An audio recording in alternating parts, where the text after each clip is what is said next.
Bonjour à tous, je vous retrouve pour un troisième épisode consacré à la visite d'un marché khmer. J'espère que ça vous plaît, c'est encore l'occasion d'en apprendre énormément sur cette culture et sur ce pays. Je n'ai pas sorti de vidéo pendant les quelques derniers jours parce que j'étais plutôt occupé à faire pas mal de visites avec le singe, mais là c'est un peu terminé, on retrouve un rythme plus calme, donc il y en a des nouvelles qui vont paraître dans les jours prochains. Allez, bonne vidéo et à bientôt. Nous nous retrouvons en ce quatrième jour dans la ville de Kampot, donc l'une des principales destinations touristiques du pays et l'une des plus grosses villes aussi, même si c'est pas une ville énorme. Et dans une ou deux minutes, je vais vous montrer le fameux Night Market. Alors ça s'appelle le marché de nuit Night Market, mais il ouvre aussi le jour. C'est le marché principal de Kampot et vous allez voir qu'il a une atmosphère assez particulière, on va dire typique des marchés cambodgiens, mais encore mieux. Je vous ai dit plus tôt que la ville de Kampot était très connue pour son agriculture. Et bien en plus du poivre, il y a notamment le durian. Si vous avez déjà goûté ce fruit, il est très célèbre, plutôt consommé qu'en Asie, mais il a une chair très odorante. Celui de Kampot est très réputé pour son goût et coûte plus cher que les autres qu'on peut acheter au Cambodge. Et il est reconnu, j'en ai déjà goûté, c'est vraiment bon. Donc voilà, le Kampot est surtout connu pour son poivre et son durian. Je vous retrouve sur le fameux front de rivière Riverside de Kampot avec les mêmes montagnes qu'on a pu voir hier dans la visite de la ferme au loin, pareil, pas loin de la ville. Une promenade qui est assez fréquentée le soir et c'est d'ailleurs un endroit avec lequel j'ai des beaux souvenirs puisque la première fois que nous avons fait un gros voyage en dehors de Phnom Penh avec ma femme, c'était ici à Kampot. On avait pris un hôtel, on s'était baladé sur ces quais et il y avait d'ailleurs des chouettes sauvages dans un arbre. C'était pas mal, elles faisaient du bruit, elles étaient vraiment jolies. C'est la première fois je crois que je voyais des chouettes en liberté. D'ailleurs la ville c'est l'une des rares au Cambodge où quand on se balade on peut croiser des barangs, des blancs, des occidentaux. Alors des Français, mais il y a aussi bien sûr d'autres nationalités. Je trouve qu'ils sont un peu plus représentés que dans d'autres villes du Cambodge, notamment dans les commerces, puisqu'on va trouver des restaurants occidentaux, végétariens ou autres, à Kampot. Et ils vont amuser l'enfant de fer. Voilà, vous le prenez là-dessus. Et vous faites du ballon.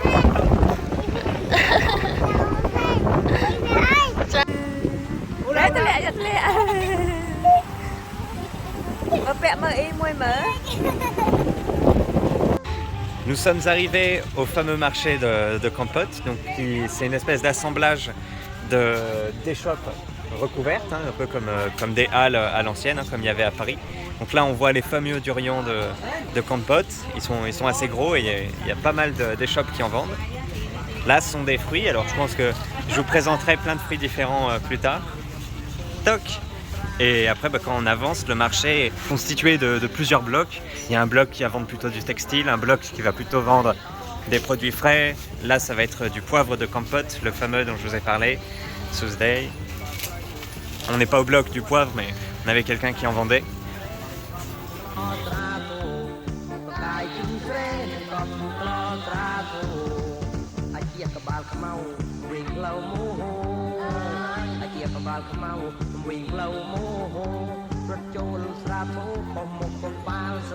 Là on arrive à une échoppe qui vend que des bananes et on voit qu'il y en a deux types. Ça ils appellent ça les bananes pongmoan, ça veut dire les bananes en forme d'œuf de poule. Elles sont plus sucrées et ont un goût différent de celles-ci qui ressemblent un peu plus à nos bananes qu'on a beaucoup en France, les bananes Cavendish, mais c'est encore un goût complètement différent. Moi je préfère celles-ci qui sont petites et elles coûtent vraiment pas cher. Celle-là on peut en avoir je crois 10 pour $1, enfin du moins c'était le prix en 2018.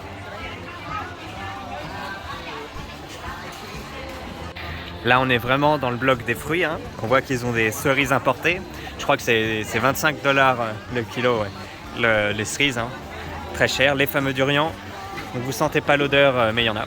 Tiens au passage il y a une musulmane qui vient de passer, effectivement comme j'avais pu vous le dire, il y a je crois 3 ou 15% de la population cambodgienne qui est musulmane, ils s'appellent les Cham. C'est un peuple d'origine indonésienne qui subsiste au Cambodge. C'est le documentaire. Ah ouais.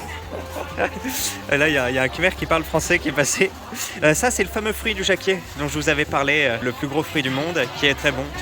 Il se présente comme ça, jackfruit oui, sous cette forme, il peut faire jusqu'à 30 kg et après on le découpe et on peut récupérer ces espèces de cosses qui vont faire le prix derrière. C'est vraiment excellent. Et d'ailleurs, Orkun, on l'utilise en France pour... Enfin pas en France, je veux dire en Occident, on le prépare d'une telle manière à ce que ça puisse remplacer la viande. C'est pas rare d'avoir dans des restaurants végétariens, surtout en Allemagne, du fruit du jacquier qui a été préparé comme ça. Là on arrive dans le bloc du poisson, donc pareil, vous n'avez pas l'odeur, mais c'est assez fort. On voit qu'il y a pas mal de femmes voilées, les fameuses cham. Elles sont très représentées dans les métiers justement de récolte, de distribution. Putain, c'est le bordel. De récolte, de distribution et de cuisson du poisson. Ah ça c'est des bulots, ouais. On dirait un peu les bulots français mais avec plus de style. Là il y a des grosses crevettes, différents types de poissons. Waouh. Là, on est plutôt dans le bloc de la nourriture préparée, j'ai l'impression. Ah tiens, ça c'est les fameuses crevettes en saumure. C'est des crevettes qui sont laissées dans du sel et je pense qu'il y a d'autres trucs. Et après, ça sent très fort et c'est utilisé pour donner un petit goût de crevettes et de sel aux préparations. Très salé, ouais, très très salé. D'ailleurs, il y a un plat où ils mettent ces crevettes avec de la farine et ils en font une espèce de galette. Ça, c'est de la peau de cochon. C'est utilisé pour quoi, Oun? Pour faire... Ah oui, ça donne de la texture un peu spéciale. Bambou séché. Ah oui, j'ai goûté un plat avec ça. C'est très bon. C'est des pousses de bambou séché. Petites pousses de bambou séché.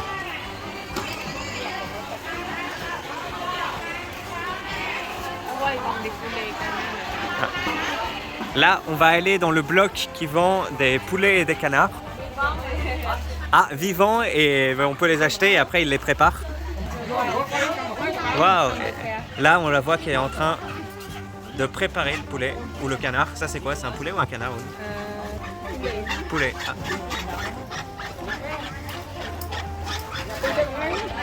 Voilà, une fois qu'elle l'a acheté, elle en a pris. Attends, elle en a pris plein là. Incroyable. Ça, c'est des canards.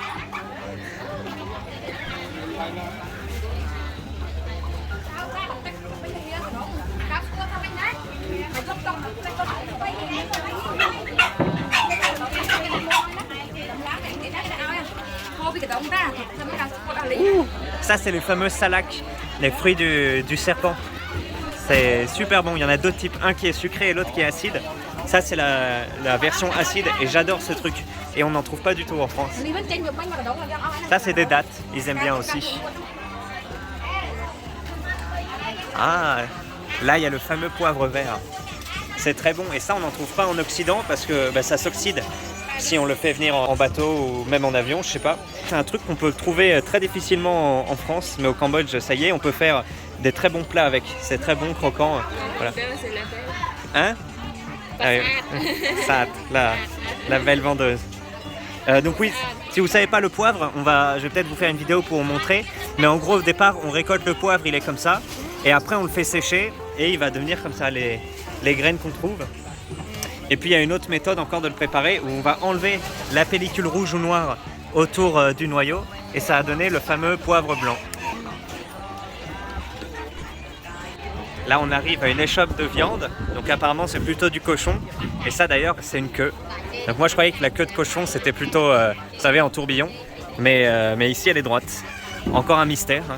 Pareil, mystère cambodgien. Les chats, ici, il y en a qui naissent sans queue. Où ils ont une queue de 1 cm, 2 cm. Et dans les mêmes portées, tu peux avoir des frères qui vont avoir une queue comme en France.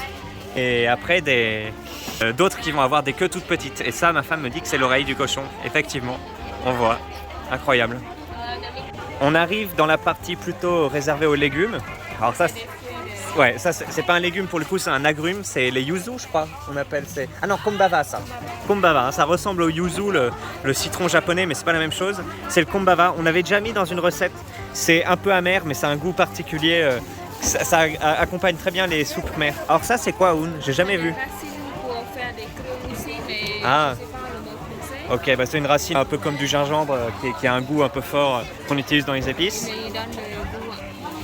Ouais. Et ça, c'est des curcuma Le curcuma, Ah. Le fameux curcuma. le rhizome qui est un peu vieil. Ouais. Et l'autre curcuma aussi, mais le rhizome il est Ah, jeune. regardez, on a deux types de curcuma. Parce que vous savez que le curcuma, donc c'est un rhizome comme le gingembre. Là, Ça, il donne plus de couleur. ah oui, celui-ci va être plutôt orange, c'est ça? Orange. Alors que celui-là va être plutôt jaune.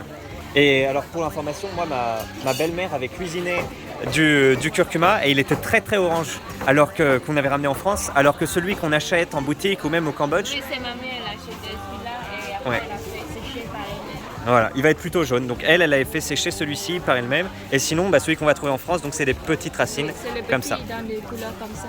Ah voilà. Ah et ça c'est quoi, Oun? C'est du gingembre, Oui, c'est ça? celui-là. Là, voilà, bon gingembre on a en France aussi, ils connaissent hein, ça. Vous connaissez. Ça. Et ça, je crois, c'est le bois qui. Ah, c'est un peu comme de la cannelle Oui, ça. cannelle, oui. C'est excellent, ouais. C'est alors une grosse cannelle. C'est ah ouais, ça sent. Ça sent. Ici, Ah merci, ouais, pardon. si on n'achète pas, effectivement. Ok. Ouais, bon, ça sent comme de la cannelle en moins fort quand même, mais oui c'est vrai. Il coupe l'écorce d'un arbre et après ça se racornit et ça devient un peu comme de la cannelle. Effectivement, ça je l'ai découvert ici. Tiens, tu sais ce que c'est ça, Oun? Non, moi, je sais pas. Ah, on sait pas ce que c'est. Peut-être c'est les médicaments. Ah ouais, à l'ancienne. Celui-là, c'est pour les femmes. C'est des racines, des feuilles pour les femmes. Après, Là. elles donnent le bébé. Ouais. Après, elles mettent celui-là dans l'eau, fait bouillir. Et après, elles mettent des trucs autour d'elles pour faire un peu comme steam. Steam, ok. Ouais, c'est un médicament qu'on mange en vapeur. Donc là, il y a différents types de comment ça s'appelle? Des champignons, non? Ou ça, qu'est-ce que c'est? C'est des racines aussi. Ah, c'est des racines aussi? Racines pour les femmes. Après, elles donnent. Là, c'est des petits aubergines. Je crois que ça s'appelle des haricots gombo. Eux, ils l'appellent des maïs français. Non, oui, c'est maïs français, on dit comme ça. Maïs français, patates, carottes, oignons. Ça nous rappelle un peu chez nous. Ça, qu'est-ce que c'est, Oun? C'est gingembre. Ah, du gingembre éclairci. Gingembre pour faire cuisiner. Cornichons. Ici, ils n'ont pas trop de concombres comme chez nous. Ils ont plutôt soit des gros cornichons comme ça, soit des petits. Ah, ils ont des. Ah oui. Alors là, il y a une courgette, chou chinois, chou. Ouais, mais pareil, c'est pas trop comme chez nous, quoi. Ça Et ressemble. ça, c'est haricots, nous, haricots Ah oui. très longs. Ah oui, ils ont les haricots longs aussi, ouais. Très longs. C'est comme les haricots qu'on a en France, mais beaucoup plus longs. Aubergine, ça c'est le concombre préhistorique. C'est très amer, mais c'est pas mal. C'est un goût particulier. Ah, là on a une fleur de banane. Ça ressemble un peu à la fleur d'artichaut, qu'on peut pas trop manger. Ah pardon. Un peu à la fleur d'artichaut, mais pareil, ça on peut tout manger, on peut faire des soupes avec.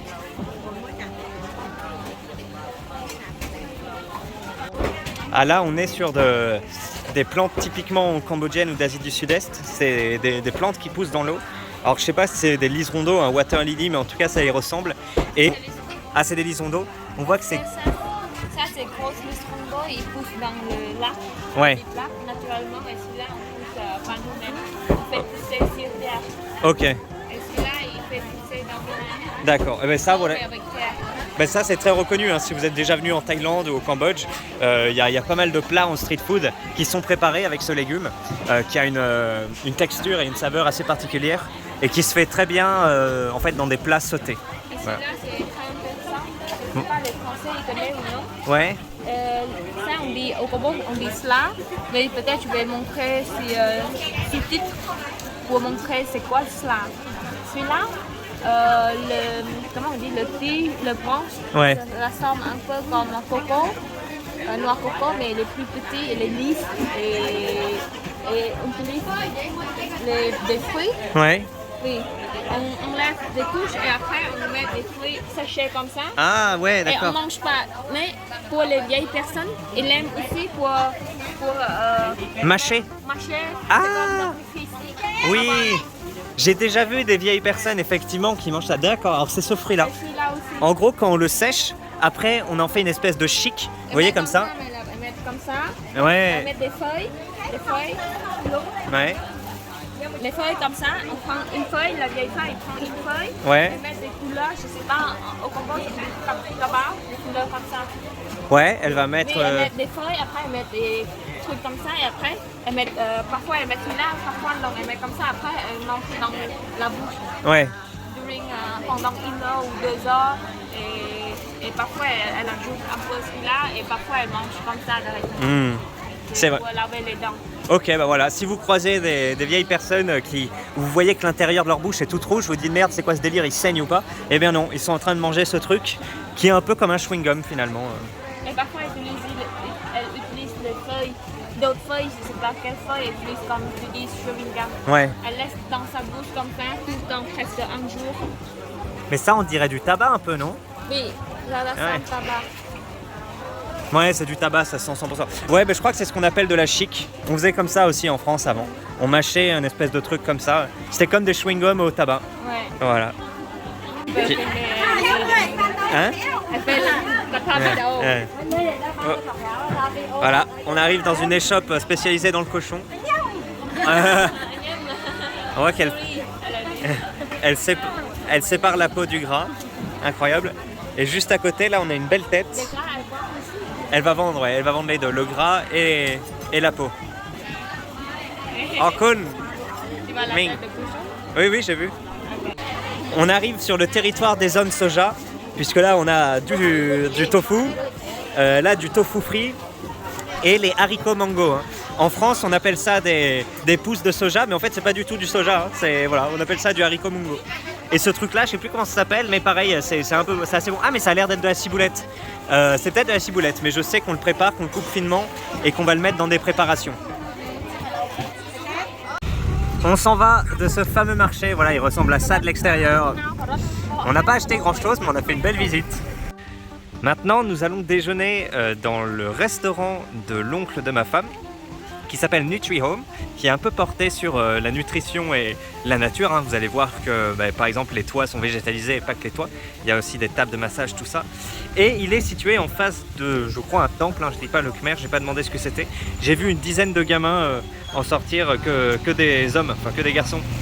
Donc je sais pas s'il fait aussi orphelinat. Si vous êtes de passage à Kampot et que vous regardez mes vidéos, peut-être vous pourrez passer au restaurant NutriHome, qui n'est pas encore ouvert là en début août 2022, mais ça va bientôt être le cas. Et alors par exemple, je peux vous montrer que vous voyez qu'il y a pas mal de végétation un peu partout. Et là par exemple, il y a, normalement vous le savez ce que c'est puisque c'est un bananier, je vous l'ai déjà montré. Il y a aussi une aloe vera.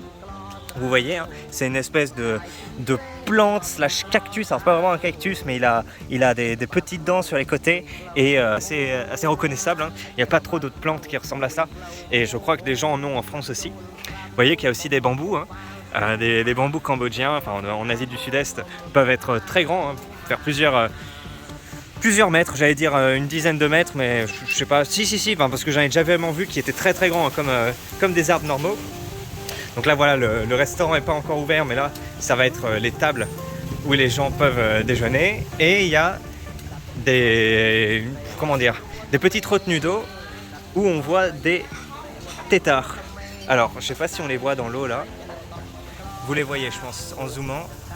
Tac, alors pourquoi avoir des têtards dans ces mares d'eau, hein, parfois on les met, parfois ils arrivent naturellement, parfois on les met à dessein. Eh bien ils sont censés manger les larves de moustiques. Alors là on voit pas grand chose, hein.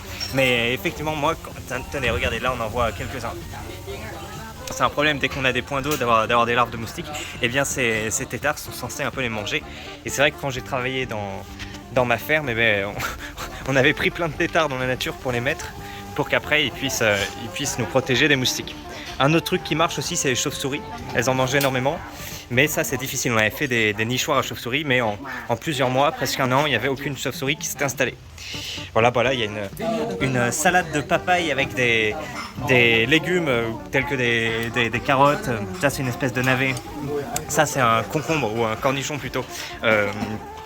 Fermenté, lacto-fermenté, donc c'est très bon, hein. Je crois que les Arabes aussi parfois ils mettent ça, hein. Quand on prend des shawarma, il y a ce type de légumes dedans fermentés. Et là il y a une espèce de machine sympa qui fait comme un barbecue, qui projette de la lumière et qui permet de cuire et faire tomber l'huile en bas. C'est une machine que je connaissais pas, qui coûte une $30. Et là, ça je vous en ai déjà parlé, hein, c'est le fameux autocuiseur de riz. Ici ils utilisent tous ça, hein, et puis oui parce que les Cambodgiens mangent énormément de riz, au moins 2 fois par jour.